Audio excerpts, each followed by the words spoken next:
Shalom and welcome to Neshama Cast, exploring Jewish spiritual care today, brought to you by Neshama, Association of Jewish Chaplains. I'm your host, Rabbi Ed Bernstein. A few episodes ago, Neshama Cast listeners were introduced to Chaplain David Balto, who came on board as a contributor to Neshama Cast. And in David's introductory episode, he reflected on his chaplaincy in a hospital and in a nursing home. However, there's one additional significant area where he spends a good time of his chaplaincy work, and that is with incarcerated people. So, David, welcome back to Neshama Cast. Tell us a bit about your experience with prison chaplaincy. Thanks so much, Ed, and I'm really honored to be with Gabe and Mia on this program. I've been a volunteer prison chaplain at Western Correctional Institution, Maryland's maximum security prison, for the past 8 years. It's really been an incredible experience, really spiritually moving, and to be present with people who are incarcerated and are very likely to be incarcerated for the rest of their lives can be a really inspiring experience. I'm very fortunate. Well, we're going to dive into that topic, and we have two amazing guests who, like us, are members of NAJC, and I would like to introduce them both. First is Rabbi Gabe Kretzmer Seed. He serves as a Jewish chaplain in the New York City Department of Corrections, where he provides religious services and spiritual support, primarily for Jewish inmates. He also teaches and tutors for children and adults in the community and provides research support for a number of Jewish studies scholars. He has Rabbinic Ordination from Yeshivat Chovevei Torah and also received BA and MA degrees from the Jewish Theological Seminary, JTS, where he focused on Talmud and Midrash. Following ordination, Rabbi Kretzmer Seed completed a CPE residency at Mount Sinai Beth Israel Hospital in Manhattan, where he worked in the hospital's palliative care, oncology, and psychiatric units. Alongside Rabbi Gabe is Rabbi Mia Simring. She was ordained by the Jewish Theological Seminary in her native New York City. She also holds a certificate in Pastoral Care and Counseling and has focused her rabbinic work on chaplaincy in hospitals, long-term care facilities, and now correctional facilities. She is currently serving as a Jewish chaplain for the New York City Department of Correction, working with both pre- and post-trial detainees. Prior to her rabbinical studies, she received an undergraduate degree in East Asian Studies from Brown University, worked in Japan, and then in the Japanese art department at Christie's, New York. That's a nice mix of stuff. I want to welcome both Rabbi Gabe and Rabbi Mia. Welcome to both of you to Neshama Cast. Thank you so much. It's such an honor to be here. So both of you are very accomplished, each with a plethora of degrees under your belts and a lot of experience doing interesting things in many walks of life that I just mentioned. I'd like to ask you to reflect on your spiritual and religious origin stories and tell us the path that led each of you to spiritual and religious leadership in general, and then we'll get to your current work in a moment. Gabe, why don't we start with you? What is your spiritual and religious origin story? Sure. I'm the son of a conservative pulpit rabbi, so grew up very Jewishly involved, engaged, day school, USY, Camp Ramah. Judaism was always a strong part of my life. I certainly wanted to be like my Abba at one point. And then at a certain point, kind of tried to, with his encouragement, think about other vocational paths. I thought about law school. I thought about academia. Eventually came back to the rabbinate when I had this epiphany after thinking about the academic path and even applying to PhD programs that what I really wanted to do at the core was to teach Torah. And that was what led me to eventually seek ordination. And it was a number of different experiences that led me, only with a slight deviation from my parental home, from a traditional conservative home to a modern Orthodox rabbinical school. Rabbi Mia, how about you? Sure. Just Mia is fine. So I grew up in a very secular but very culturally Jewish family. My grandmother had split off from her religious family when they emigrated from Germany under the wire, but she went to Israel to be a pioneer. She eventually came back to the US, but she is the matriarch from which my family came. But I did belong to a synagogue. I had a bat mitzvah. I was totally shocked that strangers came to my bat mitzvah ceremony because I had no idea that Shabbat was a day that normal people go to shul. So really, really extremely secular family. And then, like you said, I majored in East Asian studies and moved to Japan after college. And I worked as a coordinator for international relations in this tiny, wonderful town, but very isolated. And surprisingly, the person who was there before me was also Jewish. And in our newsletter, which we had to write in Japanese, he had already taken the easy holidays like Hanukkah and Rosh Hashanah. So I got what felt at the time like the obscure holiday of Sukkot. And I really delved into Jewish, I don't want to say Jewish study because it compared to rabbinical school, it was pretty light, but it was working on what am I coming from? I've put a lot of effort into understanding Japanese language and culture, but what do I know of myself? There was no one, in New York City, you don't have to be super active to have Jewish culture and flavor all around you. But in a tiny town in Japan, you have to work hard. And that was where I really started to delve into it. And then I had a series of really tragic losses. While I was in Japan, my grandmother died, and then my younger brother died, actually, when I got back. And my mother was really ill. And I, one night, went to a shiur in memory of one of my childhood friends and saw that this rabbi was teaching, and it had nothing to do with death or loss, but she was bringing so much comfort to my friend's parents, and it was scholarly. And I thought maybe this is the direction I can go in, because it's still very connected with people and with life events and also with culture and with understanding and knowledge. And so really from these convergence of things, I came to find myself at JTS. Why don't we keep it with you, Rabbi Mia, to talk about your path to what you're doing right now in the New York City Department of Correction, and you, like Rabbi Gabe, work at Rikers Island. So can you talk about your path there and maybe set the scene? What is Rikers Island and how does it fit in the context of the correctional system? Sure. Those are a few different questions, so I'll go one by one. I trained by the end of rabbinical school. It started to become clear that the only path that was going to be really, really my speed was chaplaincy, but all of my training was in hospital or healthcare settings. But as I got more involved in activism and sort of coming to know more about the issues surrounding mass incarceration, surrounding immigration and deportations, I wanted to somehow use my chaplaincy in the mix and really be on the inside providing direct service to people who were suffering, whether someone thinks they deserve it or not. They're in the midst of their suffering. And so to be in that setting and really find ways to bring comfort and meaning to people in jail. So what I'll start with saying is that Rikers Island is the county jail for New York City. But New York is multiple counties and it's a huge city. And because of that, it's a huge jail complex. So the island contains multiple jails. I work in 3 different facilities. Gabe works in 2 and soon to be a 3rd. And we have one more colleague who takes up 2 of the facilities. And it is not a prison. So the difference between a prison and a jail is that in jail, people are awaiting trial. So they have not been found guilty yet. And then when you go to prison, this is after you have been found guilty or taken a plea saying, I accept guilty sentence, then you might go to a prison. We do have some people on Rikers Island who serve short sentences of under a year, and they can serve those within the island, which is for some people a better option if they have family that's close by and would be very difficult to visit if they went to a jail that could be, on the Canadian border. I mean, a prison.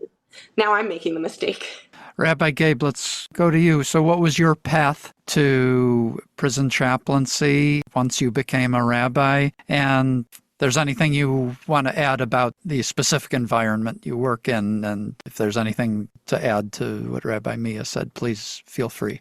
Sure. I'll address both. I'll start with my origin story, and then I can kind of complement what Rabbi Mia mentioned. So I'll start a big picture and kind of zoom in. My chaplaincy journey kind of unknowingly started, again, with my father. My father was ordained in 1983, which was before CPE became common for rabbis, but he did do an MSW at Columbia along with his rabbinical studies, as did my mother, actually, which is part of how they met. So his rabbinate has always kind of been an example for me, even when I kind of went back and forth being a rabbi. And despite being a pulpit rabbi for most of his career, he always had a very, very strong pastoral presence. And I would go to shivas with him. And I remember one particular time when I went to the old age home a few blocks from his shul in Toronto, and we brought a Sefer Torah around to the residents before Shavuot, and how meaningful and moving that was. And I kind of tucked it in my back pocket. And then fast forward to starting rabbinical school, kind of thought about paths other than the pulpit, because, while I love shul life, I also had seen the less desirable sides of it from my father's career and thought about other paths. I thought about education. I thought about Hillel, and I, kind of looked into both of those, and they didn't seem to be my speed. So my introduction to chaplaincy was actually kind of a fluke. YCT was in the midst of transitioning from doing a mini chaplaincy unit to a full unit CPE requirement. And kind of in that transition year, they got a funding to send us to Los Angeles to do a week of training with our colleague and NAJC member, Rabbi Jason Weiner. So we spent a week with him at Sinai, where he's the director of spiritual care, and had sessions and classes with him, and also got to shadow him and other chaplains there, do actual chaplaincy with patients there. And I found it very meaningful, again, harkened back to some of the experience I had with my father. And I said, I think I actually want to do this I want to explore this farther. I want to do a full unit of CPE, which wasn't required at the time, but I did it. Also found that meaningful and enjoyable. So that led me to do a residency, which again also found meaningful and enjoyable. But how I ended up on Rikers in the prison setting, also, even once I'd chosen chaplaincy, I'd never thought about that setting. Even kind of halfway through my residency, I expected to be either in a hospital or hospice or nursing home. But it was kind of two figures who pushed me towards considering Rikers. One was my supervisor, Rabbi Joe Hirschman. She was a very good supervisor, and kind of saw that while I found the work meaningful and enjoyable, she saw that I was missing, that I wasn't able to use my rabbinic hat. Working in a hospital setting in Manhattan, kind of as Mia had joked, just by happenstance, a quarter of my patients were Jewish. But I wasn't there as a rabbi officially. I put on the rabbi hat a few times. I ended up doing a funeral for a patient at one point, and I did vidui a few times, but wasn't being called rabbi, wasn't functioning as a rabbi. And when this position at Rikers came up, Joe said to me, this might be a great way for you to use your chaplaincy training and use your rabbinic hat. So just to kind of add to set the scene and kind of complement what Mia mentioned, prison, I'd say, at least, or jail, I should say, at least in New York City, is more religious based than a hospital setting per se. I know some hospitals do hire by religion, but many hospitals, chaplains function first and foremost as spiritual care generalists, and might be called on to serve their own religious needs, but it's often not their primary function. So in New York City DOC, chaplains are hired by religion for Jewish, Protestant, Catholic, and Muslim. And our day-to-day functions, as Ed alluded to in the intro, we teach classes. We do, they're called services. We each do, us and our other colleague, and soon to be, God willing, a fourth colleague, do some kind of combination of tefillah and also study. And I teach 4 times a week, twice in each of my 2 jails, probably a 5th time soon. Also make sure that religious needs are met. And so, specifically for Jewish individuals, that could be tefillin, making sure the kosher food is proper, making sure they have a siddur or a chumash if they need, and other things being met. But also for especially faiths that are not represented by any of the 4. I dealt with some changes of religion to Native American this week. I've dealt with Baha'i individual, Rastafarian very often. So it's just kind of an overview of what both of us do on a daily basis. And then also one-on-one counseling. That's the, chaplaincy training. And chaplaincy training is really there all the time. In fact, I'll just say one more thing is that the best training I got for working in a jail setting, like Mia, I didn't do any of my CP in the jail setting. It was only my second time in a correctional institution when I came to Rikers. But when I was in my residency, I spent a lot of time in the inpatient psychiatric unit. And Joe had me do a weekly spirituality group. And that was some of the best training for working in a correctional setting, especially because people may or may not know, but there's a strong correlation between mental health and incarceration. The statistics, I think, are that over 50% of the people in Rikers have a mental health diagnosis, and over a third have a serious mental health diagnosis like schizophrenia. And it's like the largest mental health facility in the country. Not only in the state, right? In the country, I think I've seen. In the country. Wow. Well, I'm going to invite David to jump in to get into some more of the nitty-gritty of your work. Sure. Following up a little bit about what Rabbi Gabe said, Rabbi Mia, how is jail chaplaincy different than other forms of chaplaincy? Gabe has told us about the teaching aspects. Are there other aspects in which the chaplaincy is really different? I think there are a few things. I think one of the things that Gabe said that really spoke to me was the way that as a government-based position that is based on sort of a lot of precedent of the idea of religious rights rather than in a hospital where it's more along the lines of we know religion provides a lot of support, better outcomes. In a correctional setting, it's really because of this concept of the freedom of religion being one of the necessary things that people have a right to. And without it, we're withholding a very important right. But because of that, we have what feels to me a little bit archaic to divide us so strictly by religion. So where it is a benefit because we get to be rabbis more, I sometimes feel like we're all siloed into a slot. And it's not that I don't talk to people who identify as other religions. It's that sometimes there can be some friction, not for me as much as for the people in custody. Another thing that's different is just the living situation. In a hospital, you're there, maybe you're there long term, but I don't think there's anything as intense. It may be more like the military. Everybody is sleeping all in the same room, with limited bathrooms, limited phones, although now that's changing with people having electronic devices that they can use for phones. But everybody's sleeping in a room of 50 people. And so there's both an intimacy and an animosity that comes out of that between the people we're serving. So I think that is really different from a healthcare setting. There's always something going on in the groups and in these dynamics that are not just like a small family group or a small greenhouse group in some of the more modern facilities, but really this huge population in a small space. So you end up in situations where you're really working with groups and providing spiritual care or just handling spiritual issues? That can happen, but it's more of being part of this very dynamic ecosystem and just participating in something that is, at the same time that it is cohesive, it's also fractured.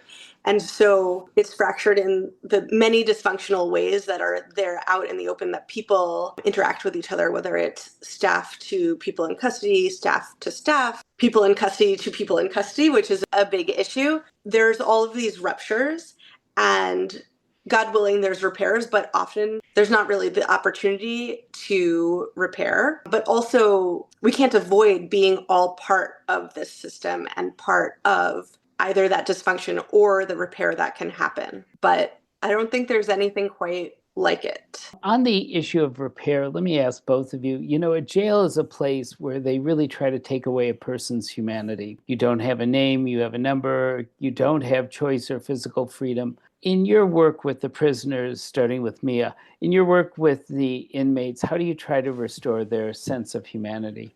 I think the first thing for me is just seeing people as people. This idea of humanity, of dignity, of Tselem Elohim is first and foremost. People are not used to anybody even talking to them. I mean, there are some really wonderful staff people, both civilians and officers, but there are so many people in custody that a lot of people, before they get to a chaplain, they just feel like nobody cares about them. Nobody wants to hear what they have to say. And they're also not able to say a lot of things because, I feel like in other settings, we're trying to get people to open up and say how they're feeling, but being vulnerable can be physically dangerous. People feel like once they let down their guard, someone can take advantage of them, someone can hurt them. And on top of that, if they say something incriminating, they don't know if it's going to come back and harm them later in their case, which is always a question that comes up for me when we talk about, can a person do tshuva at Rikers? Because you have a few other dynamics when you're pretrial.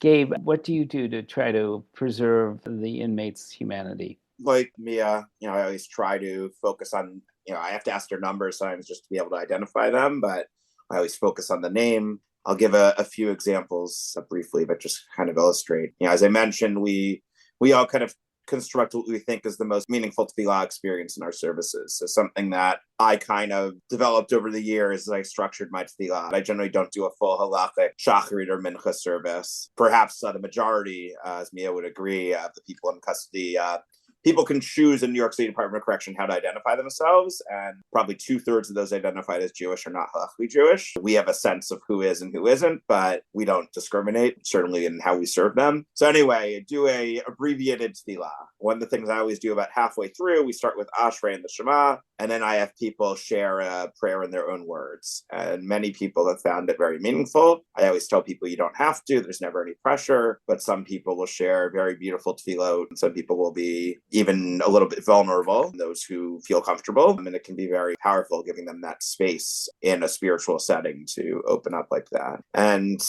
just give one example of repair. I think it kind of speaks to the mental health dynamics and the spiritual dynamics, less about this person's charges, but this is actually a story that was put into a book, Oral History of Rikers Island, that was written by 2 journalists. So it was back in 2019, I was leading a Friday morning service in NM Cross Center, which was a jail that was recently closed. Now looks like it's probably reopening. We had started with some Shabbat songs and tefillah, and then I was teaching, I think, about the Parsha maybe or something else. And all of a sudden, I think we had about 8 guys there sitting in the pews, and one of them, who I knew pretty well from a Russian Jewish background, got up and punched me in the face. It was pretty shocking, didn't expect it, had a good relationship with this person. So first of all, the other people in custody rushed up to try to protect me.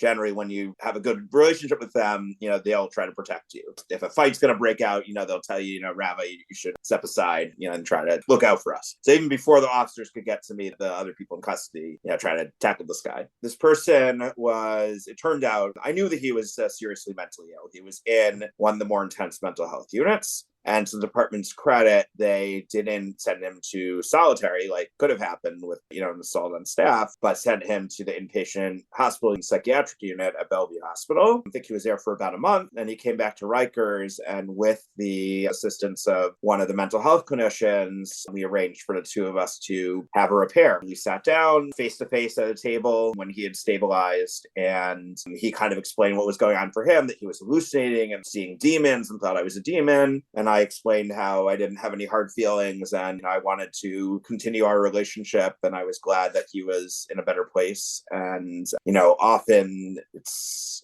again, as Mia alluded to, it's a broken system. It's a very clunky bureaucracy that can be sometimes impersonal, but I know both of us and other chaplains, and again, many wonderful individuals among the very big machine, try to make it more personal. Just to be clear, Gabe, where you are, the inmates or the people there are men, and Mia, you are with just women, or no? I am mostly with men. So there is only one women's facility, and it is not heavily populated, but it is a bit sprawling. Not as much as the men's facilities. And the women's facility, it's actually women and gender expansive. So if you are a trans person, at least for now, you have the right to be housed according to your gender. And also trans men tend to be safer in a women's facility. So trans people of all genders, women, and then my other facilities are men, because that's the the population. Gabe, last time I saw you at a conference, you gave a presentation. We were also talking. Something that sticks in my mind is you referred to the inmates, the people you work with, as your congregants. It just stuck in my mind. So I'm wondering if you could elaborate on that, and Mia jump in after he's done as well to share your thoughts on that terminology. Thank you. It's a great question. There's a couple of reasons why I do that. First of all, people ask if I have a shul on the outside. I'm very active in shul in my community, but I'm not a shul rabbi. I didn't want to be a pulpit rabbi. I tell people that Rikers is my pulpit, and that's my full-time shul. I try to, again, as I mentioned in my services, create a sense of community. I'm grateful that, with the Constitution, at least as is today, or at least as is interpreted in New York City, people not only have a right to religious expression, but to congregate religious services. So, speak for myself, but I think for me and our other colleagues, that we try to make a sense of kehillah among the population in our facilities, and the holidays, we get to bring them together. People often without notice and without reason get jumped between the different facilities, and myself and Mia and our third colleague, Rabbi Mendy, always have an ongoing group chat that we always share, this person got transferred from my building to her building, and, can you please look out for them? So, we have a strong relationship with the people. We see them week in and week out. And then unfortunately, because the system, to clarify, again, there's a lot of brokenness at Rikers, but a lot of the reason people are there so long has to do with the larger criminal justice system, with the courts being delayed and backed up for months and even years. And so people are really with us long term, even just for one case. And that's besides for the fact that many people unfortunately come back. We get a census every day, just like a hospital chaplain probably does. And every time I see a name return, my heart kind of drops a little. And so, I see them, again, as my congregation as a collective, but even individuals I see on a weekly basis. As Mia mentioned, there's a number of individuals of other faiths. There's one particular area in the medical quarantine unit I visit every week. And there's some kind of long-term patients there who are there for various logistical reasons. And there's a Muslim individual next to a Catholic individual, and both of them I've developed a pastoral relationship with. And even if they're not Jewish, I see them both every week, and they're my congregants even if they're not Jewish. Mia, is there anything you want to add to that? The idea of that they're your congregants. Yeah, I think I started calling people my congregants because they're not patients. And I don't love care recipient because it makes them very passive. And they're not really inmates because they're pretrial. So I started to think about how I thought of them. And I think the way Gabe said it is that they're part of my community. This is my congregation. This is my shul. I also am involved with my synagogue and actually lead kids services many Shabbats. But yeah, this is my rabbinate. So it only makes sense. And Gabe, when you talked about people coming back, I've had 2 really sad returns this week. I used to get really sad, and now I'm at a point where I feel like I'm glad to have proof of life. I want to ask a follow-up to the congregant issue. This was triggered by Gabe's mentioning people of other faith traditions you might minister to in your work. What if someone wants to become Jewish while in jail? Have you ever had that situation? What if someone wants to become Jewish because they think they'll get better food or whatever? How does that play out? You are describing every single day. I ran out of forms. I had 5 forms with me this afternoon, and within 1 hour, I had to start telling people, I'll come back in 2 days.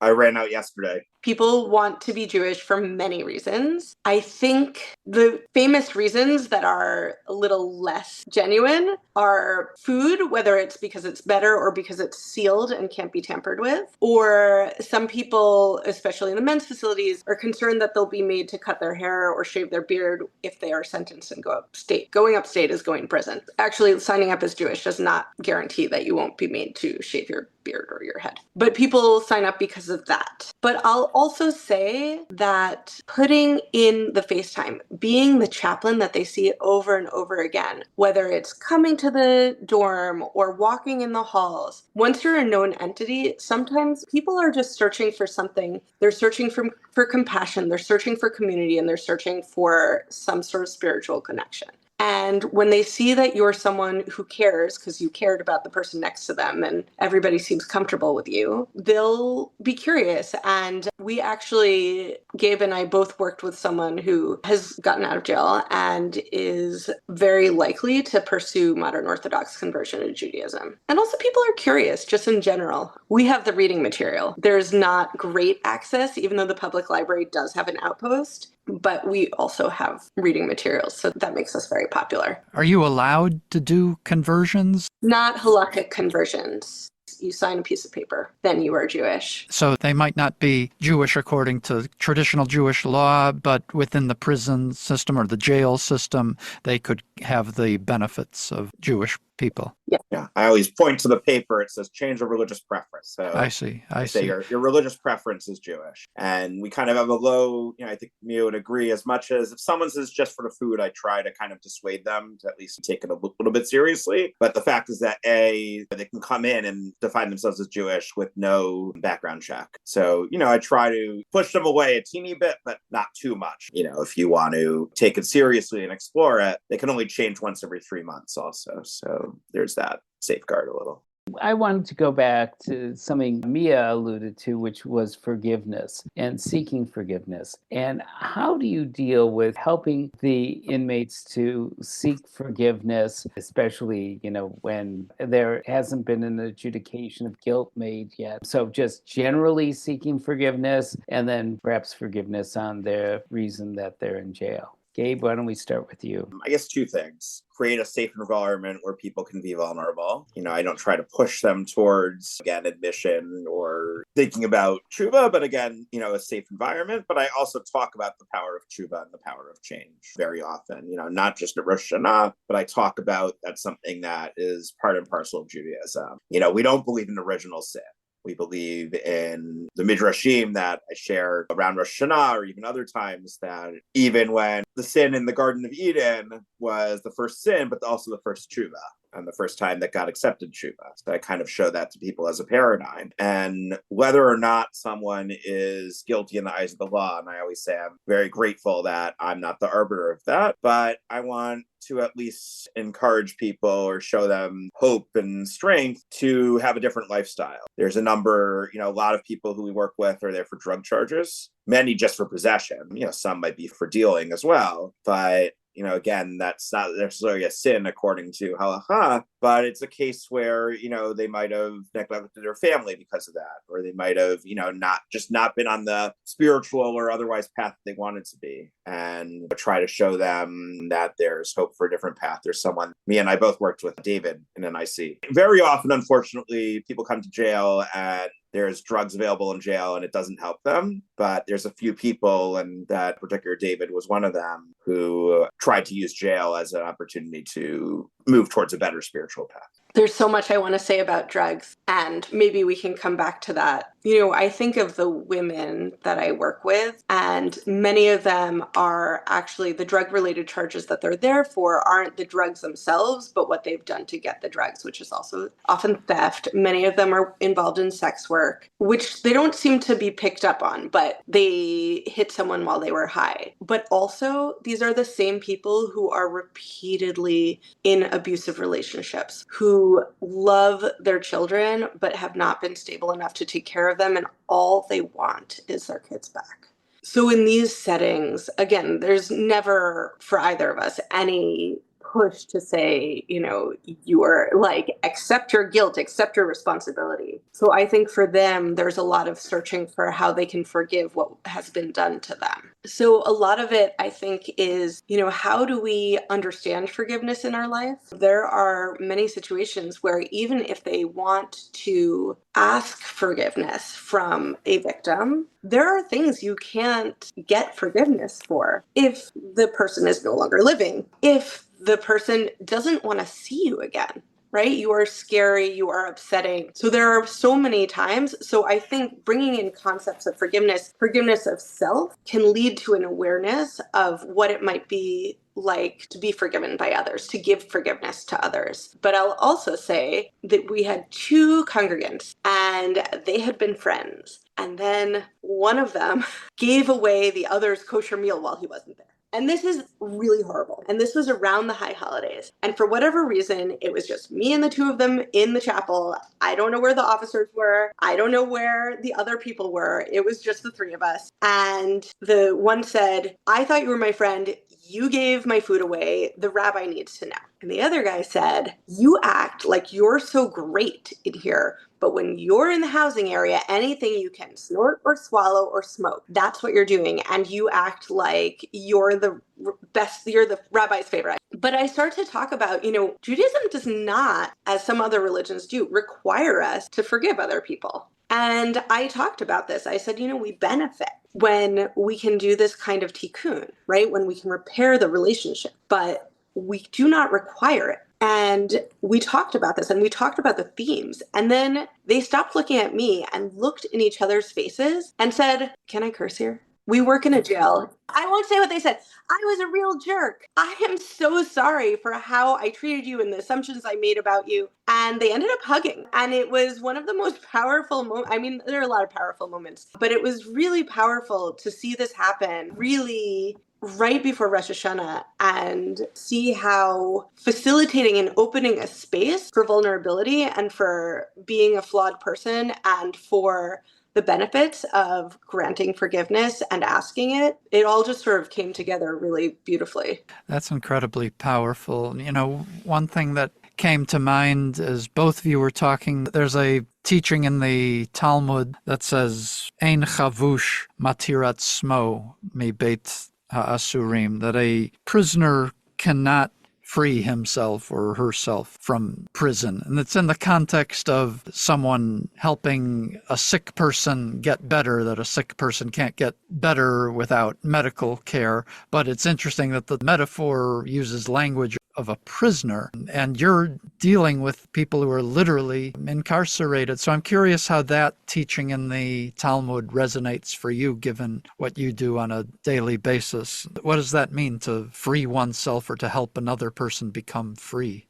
So I actually have that line on the front of my prayer packets that I use right now. And I always wondered how that would feel because it's one of my core chaplaincy texts. Not just that line, but the whole text about Rabbi Yochanan, and that in the end, the true healing only came when they could really see each other and that they met kind of as equals. So for me, I really take it to mean you can't do this by yourself. Like, none of this healing comes by yourself. It comes in community. It comes when you are able to open up and connect with others. I also love that text. I mean, there's so much I could say of it, but I'll say one thing that comes to mind. As Mia and I were talking this morning, there are worse places than Rikers, believe it or not, like that prison in El Salvador where people were sent recently. But still, you don't have a lot of rights. Certainly have fewer rights than on the outside, even though they do have some rights, thank God, certainly in the United States. But one area that I think is a core of my chaplaincy, even if it's not in my job description, is advocacy. The best teaching about this was, there's a book on Jewish pastoral care by our colleague and former president, Rabbi Joe Zarowski. And he talks about the fact that in halakha, a core tenet of Bikor Cholim, of visiting the sick, is checking on their physical needs. So that's a big part of what I do. Again, it's not in my job description to look about their medical needs or their physical needs. But again, they're my congregants, and often because we're there, because we make our rounds, especially the Jewish chaplains, they'll identify needs that they have that aren't being met. Like someone who came up to me another day and said, I need a haircut. He was in a area where it was harder to get to he can't just go to the barber shop because of where he's housed. And I reached out to try to make sure he gets a haircut, or people who needed a little nudge to make sure they're getting all their medical treatment, things like that. Again, they're in a very complicated system, and I want to be at least that person who can help them in ways that they're not able to help themselves. An issue for many of us in our work as chaplains is self-disclosure. How do you deal with self-disclosure and the inmates? If I could add a corollary to that in terms of your own self-disclosure, but also it's my understanding that the correction system is not governed by HIPAA, the laws that protect health care. So there's an issue of what you disclose of yourself to your congregants and what you're allowed to share of your congregants' lives with other people. Can you talk about that dynamic? So I guess I'll address both of those. The guidance that we got from one of our predecessors, Rabbi Andrew Shear, who's a friend of both of ours, is that unfortunately there's no hard and fast boundaries. There's really not great official guidance. So I try not to tell people exactly where I live.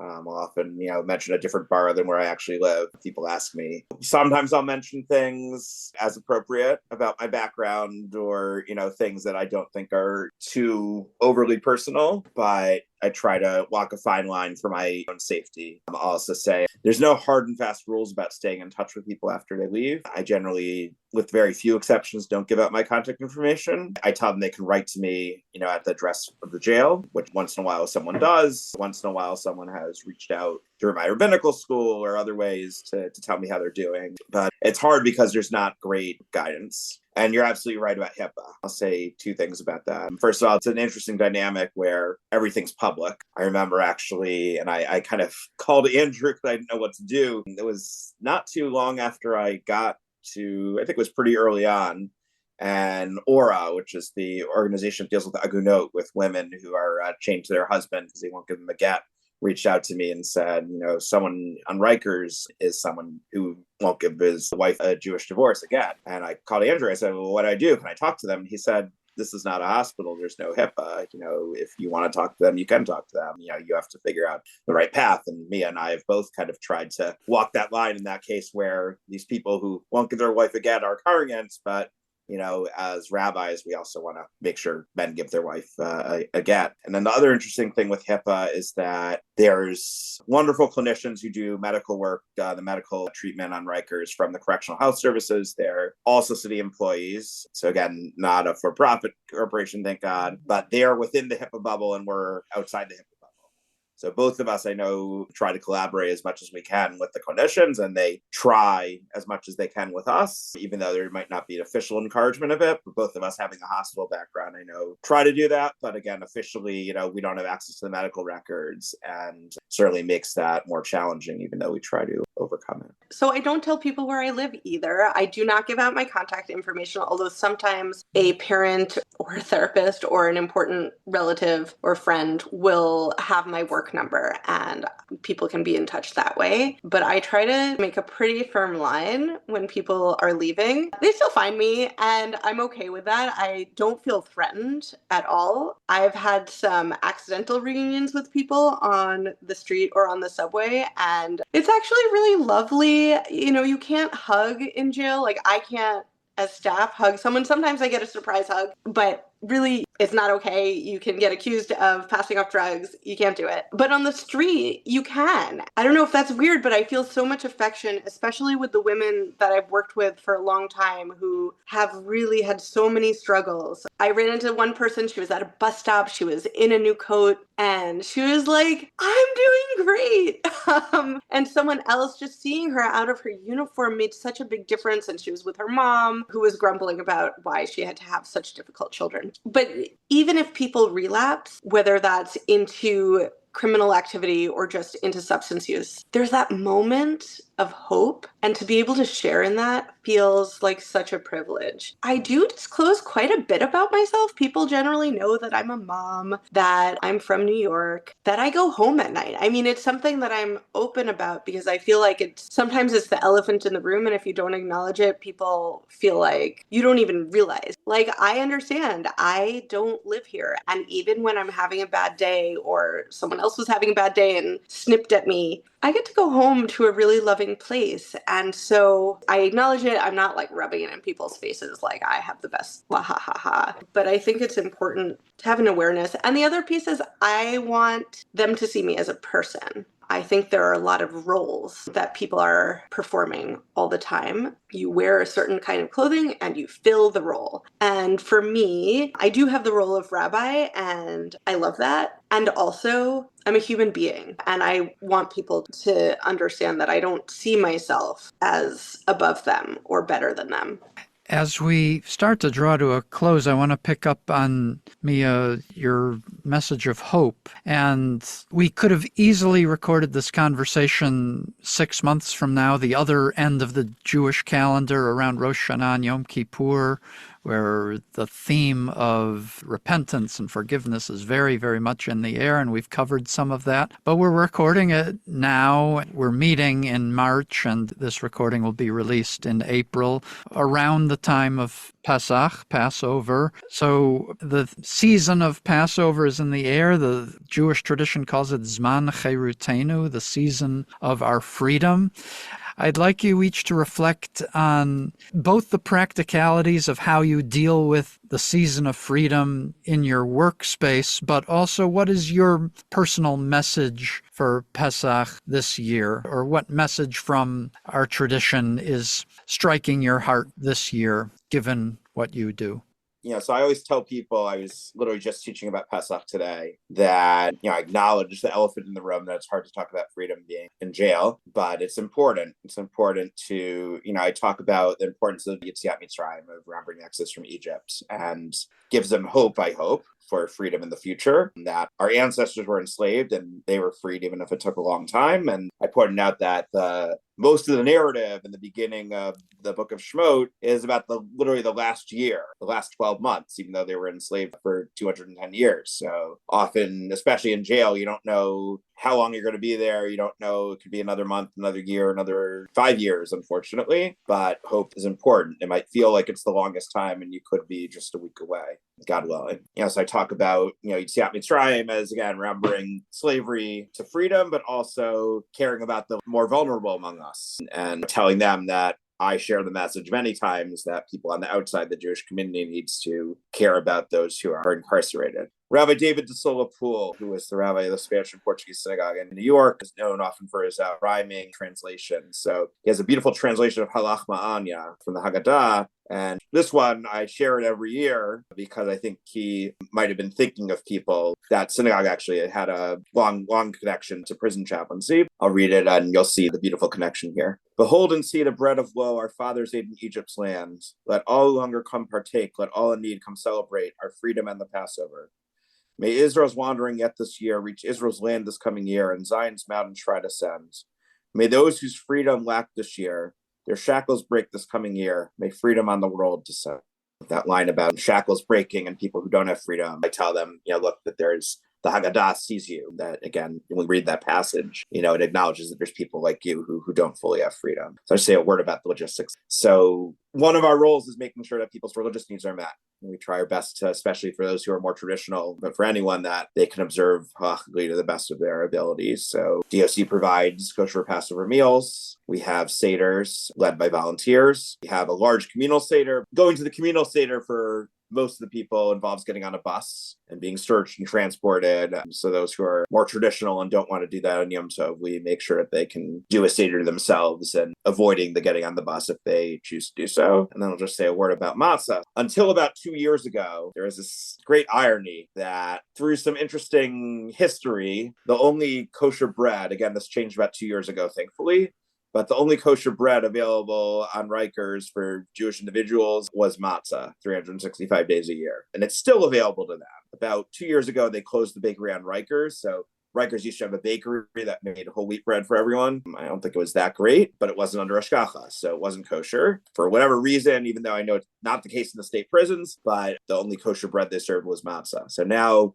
they get bread for everyone from Stern's Bakery, but they still serve the matzah for various reasons, like for motzi, where you need a full piece of matzah or a full loaf, and you can't just use sliced bread. Again, the irony until recently that the only bread these people who are in a environment that lacked freedom was literally the bread of affliction. Mia, why don't you close us out with your spiritual connection to Pesach this year and how you relate to this season? I am also really focused on Halach Ma'anya, and this year I've been translating it as the bread of oppression, and that has really resonated with people. And I was also talking today in my service about Halach Ma'anya, that this is the bread that we're all, you can relate to this, even though you're eating it all the time, even though it feels like it's going to look and taste the same on Passover as it does the rest of the time, but you're going to know that this is the bread of oppression. What I think is interesting about Halach Ma'anya, though, is it, of course, says, this year we are slaves, next year may we be free. And this year we are here, next year in Jerusalem. So we're acknowledging our broken world. As far as we go about our daily lives, we are free. We believe that we are free, even though in the Seder we say in every generation we should feel as if we ourselves are leaving Egypt. I think it's really an acknowledgement of the brokenness of the world. And I think that through the Seder, and maybe this is very obvious, but as someone who didn't come from a background where we were eagerly awaiting Mashiach, this idea that we're on the precipice, we're waiting and we're praying that we're going to open the door and we're going to actually see Eliyahu Hanavi come and tell us that there's going to be no more oppression, there's going to be no more jails, there's going to be no more suffering. The world is going to be big enough for all of us. And there's not going to be addiction and there's not going to be pain. And even, when we get to Chad Gadya, we're in this loop, especially with people who are leaving jail and coming back and can't seem to get into a stable situation. The cat that ate the goat, that bit the dog, I'm doing it backwards. But they can't stop this snowball effect. And then at the end, here comes HaKadosh Baruch Hu. Right. And so God.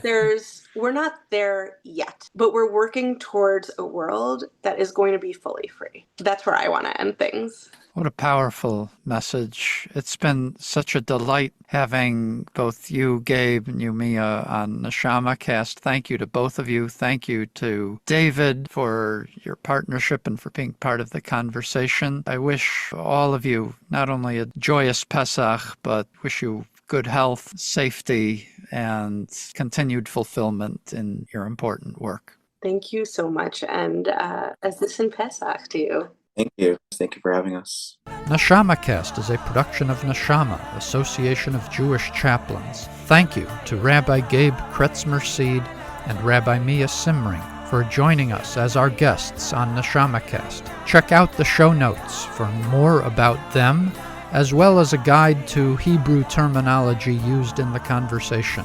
Thank you to Chaplain David Balto for contributing to the interview.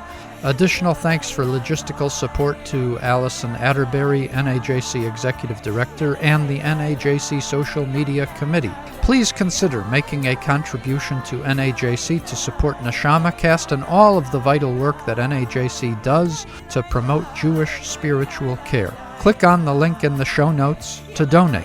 For chaplains in the field, registration is still open for the NAJC Conference May 11th to 14th in Skokie, Illinois, outside Chicago. The conference will include a presentation of Neshama Cast live, so I hope to see you there in person. For listeners who cannot attend, the recording of Neshama Cast live will later be released on the Neshama Cast feed.